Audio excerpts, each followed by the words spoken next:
ಹೇ ನನ್ನ ನೆಲ, ಹೇ ನನ್ನ ಜಲ, ನನ್ನಮ್ಮನಿ ಎಂದಿಗೂ ನಗುತ್ತಿರುನಿ. ನನ್ನ ಕುರಿತು ನೀ ಕ್ಷಣ ಚಿಂತಿಸಬೇಡ, ವಾಪಸ್ ಬಂದೇ ಬರ್ತೀನಿ. ಹೇ ನನ್ನ ನೆಲ, ಇದು ನನ್ನ ಜಲ, ನನ್ನ ಜನಮನ ಎಂದಿಗೂ ನಗುತ್ತಿರಲಿ. ಬಾನಂಗಳದಿ ಹಾರಾಡುತ್ತಲಿ, ಆ ತಿರಂಗ ಧ್ವಜವೇ ಕಾಣಿಸಲಿ.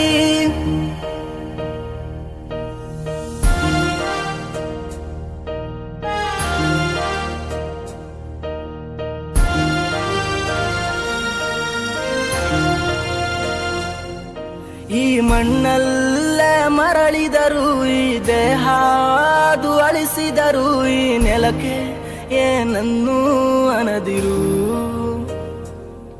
ಆ ನದಿಯಲ್ಲಿ ಹರಿಯುವೆನ, ನಿನ್ ಎದೆಯಲ್ಲಿ ಬದುಕುವೆನ, ನನಗಾಗಿ ಎಂದೆಂದೂ ಅಳದಿರು.